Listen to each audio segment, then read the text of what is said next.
The rope groaned like an old, dying creature as the winter wind pushed it from side to side. Even before it tightened around her neck, even before the crate beneath her boots wobbled, everyone in the town square could tell she was too thin to withstand another hour of life, let alone the weight of judgment they were about to place on her. Snow fell in restless spirals, landing on her hair, on the frayed rope fibers, on the sheriff's boots as he stood reading from a small notebook like he was reciting the weekly inventory. The girl's breath came in shallow little gasps, clouds of white fog that trembled in front of her lips. She looked as fragile as the frost that had gathered on the corners of her eyelashes. Her cheeks were hollowed out from hunger, her hands bound so tightly her wrists were turning red. Her dress was torn on one side, as if life had pulled at her again and again, and she was coming apart at the seams. "Marin Tate," the sheriff announced, his voice flat, practiced, utterly unaffected. "Charged with theft of property from McAdam's bakery. 1 loaf of wheat bread." He said it as though he were reading a grocery list. Some of the townsfolk shifted awkwardly, more from the cold than from any sense of pity. Justice here wasn't justice. It was routine. Something people gathered for because nothing ever happened in a town where the winters lasted too long and hope came too rarely. She didn't raise her head. Didn't try to explain. Didn't beg. Instead, she kept staring at the ground as if she could disappear into it if she just looked long enough. A few strands of hair fluttered across her face, stuck to her trembling mouth.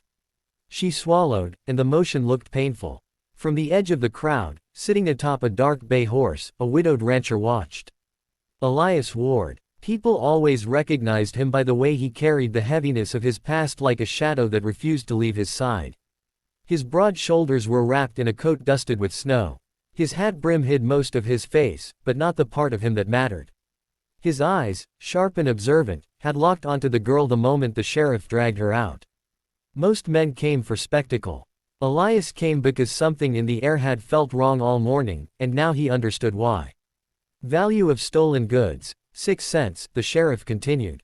Sentence, execution. A low murmur rippled through the crowd, not of protest, merely surprise at the swiftness. But still, no one stepped forward. No one questioned the cruelty hidden behind the neat lines of a town ordinance written by men who had never starved a day in their lives. Marin finally whispered something, so soft it barely existed. "I didn't steal for myself." But her voice was swallowed by the wind. Or perhaps by the indifference of those who heard but didn't listen. The sheriff flicked a hand, signaling the 2 deputies. One deputy kicked the crate beneath her feet to test its weakness. Marin tensed like a hunted animal. Elias felt something cold twist under his ribs at the sight. He had seen that same expression once, on his wife's face, the night the fever took her breath before he had time to say goodbye. He recognized helplessness when it appeared. He recognized a fight lost long before anyone else stepped in. The sheriff cleared his throat. "Proceed." The crate was shoved away. For a heartbeat, everything froze in a cruel tableau, Marin's feet dangling, the rope jerking tight, her thin body convulsing, the crowd gasping, the deputies stepping back with grim efficiency. And then the world shattered with a single gunshot. The sound cracked through the square like lightning tearing open the sky. The rope snapped in 2, fibers exploding outward as the bullet cut cleanly through them. Marin fell hard into the snow, her body hitting with a dull thud, her lungs fighting for air as she clawed weakly at her throat. Everyone turned. Elias was already off his horse, the smoking gun still in his hand. His jaw was clenched, his coat flaring with each stride as he reached the girl. Snow kicked up around his boots as he dropped to one knee. "What the hell are you doing, Ward?" The sheriff barked, half angry, half stunned. "She stole a loaf of bread," Elias said, voice low, steady, controlled. "Bread. 6 cents, worth. It's the law." "Then the law's starving," Elias snapped, not looking up as he checked Marin's pulse with trembling but careful fingers. "And it's hungrier than she is." A murmur spread through the crowd. Some nodded. Others looked away. Marin's eyes fluttered open, glassy and unfocused. She stared at him like she was looking at a miracle, or a ghost. "You," she coughed violently. "You saved me." Elias didn't answer her directly. Instead, he shrugged off his own coat and wrapped it around her shoulders, ignoring the way she tried weakly to push it back as though she wasn't worthy of it. "You're freezing," he said. "I'm fine," she lied in a hoarse whisper. "No," he replied firmly, "you're not." He reached into his saddlebag and pulled out a cloth-wrapped parcel, the lunch he hadn't had time to eat that morning. He placed it gently into her hands. "Eat first," he said quietly. "We talk later." Her fingers, shaking from both cold and shock, unwrapped the cloth. The warm bread inside released a faint smell of yeast and comfort, so out of place in the bitter air that Marin's breath caught. She hesitated only a moment before taking a bite. Tears pooled instantly, spilling down her cheeks as though the simple act of eating broke something inside her. Elias watched her, jaw tightening, not with anger, but with the kind of pain that comes from recognizing yourself in someone else's suffering. "This isn't over, Ward," the sheriff growled. "There'll be trouble for this." Elias finally looked up, and the fire in his eyes made several townsfolk take a step back. "Then let it come," he said. "But she's not dying today." He scooped Marin into his arms carefully, as if she were made of snow and might melt if he wasn't gentle. She instinctively curled toward him, exhausted, scared, but no longer alone. And as Elias carried her toward his horse, the snowfall thickened, blanketing the square and the severed rope still dangling from the beam, a silent reminder that mercy, once given, could not be undone. The fire crackled in slow, steady breaths, casting flickering gold across the wooden walls of the cabin. Outside, the winter night pressed against the windows like a living thing, howling through the cracks and sweeping across the frozen land. But inside, the warmth held its ground, gentle, stubborn, protective, just like the man who lived there. Marin sat curled in a wool blanket near the hearth, the edges wrapped tightly around her thin frame. Her hands shook as she held the tin cup of broth Elias had poured for her, the steam rising in soft curls that made her eyes water.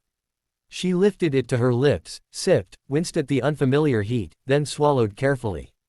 Every motion looked hesitant, as if she expected someone to snatch the cup from her at any second. Elias watched her quietly from across the room, one knee bent as he added another log to the fire. The flames caught quickly, lighting his tired face. He didn't speak at first. Elias Ward had never been a man who filled silence simply because it existed. Silence, to him, was something to be honored, especially with someone who had barely survived the day. She sipped again, slower this time, and her breathing began to steady. "You'll want to drink it slow," Elias said. Gently, brushing sawdust from his hands. "Your stomach's been empty a while. Too fast and it'll hurt." Marin nodded, though she didn't look at him. Her gaze stayed fixed on the fire, as if she still wasn't certain this warmth was real, as if her mind and body hadn't quite agreed she was safe yet. He studied her, how her shoulders hunched inward, how her knuckles whitened around the cup, how she kept swallowing like someone who had forgotten the rhythm of nourishment. It twisted something deep in him. He had known hunger before, but not like this. Not the kind that hollowed a person's soul. After a few more sips, Marin finally spoke, her voice trembling like a candle flame caught in a draft. "You shouldn't have brought me here. I should have left you hanging." Elias asked, not unkindly. "That's not what I mean." She shook her head, clutching the blanket tighter. "People will talk. They'll say you've lost your mind, or that you're harboring a criminal." "Let them talk," he replied, leaning back against the table.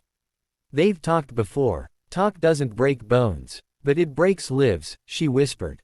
"And you don't know what I am." Elias's brow tightened. "Then tell me." She hesitated, eyes glistening.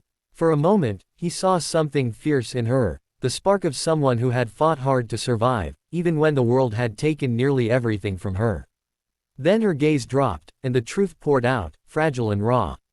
"My little brother," she said softly. "His name is Jonah. He's 8, sick. Fever's been eating at him since last week.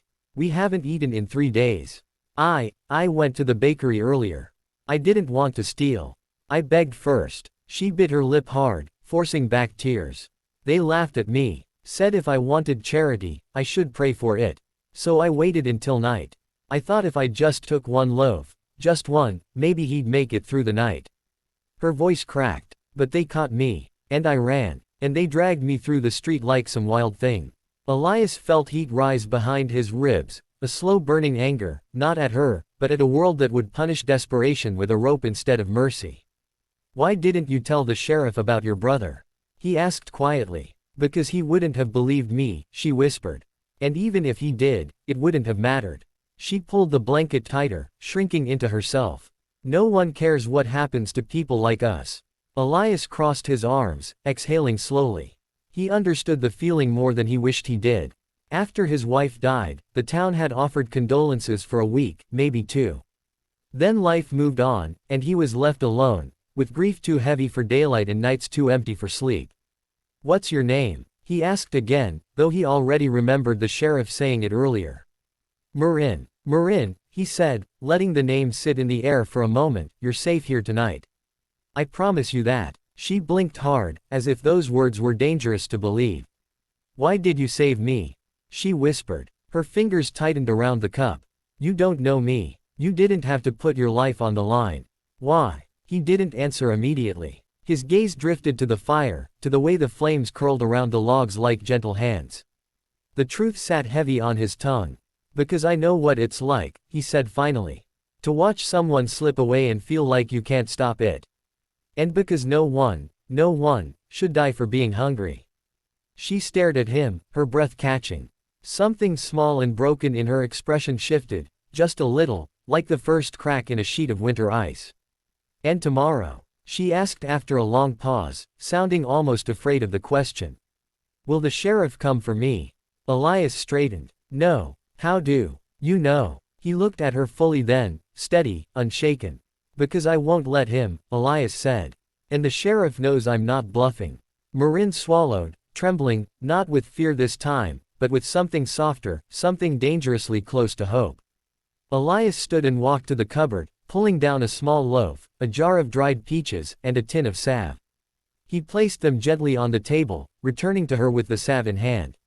"Your wrists," he said quietly. "They're bruised from the rope." She glanced down at the angry red marks, ashamed.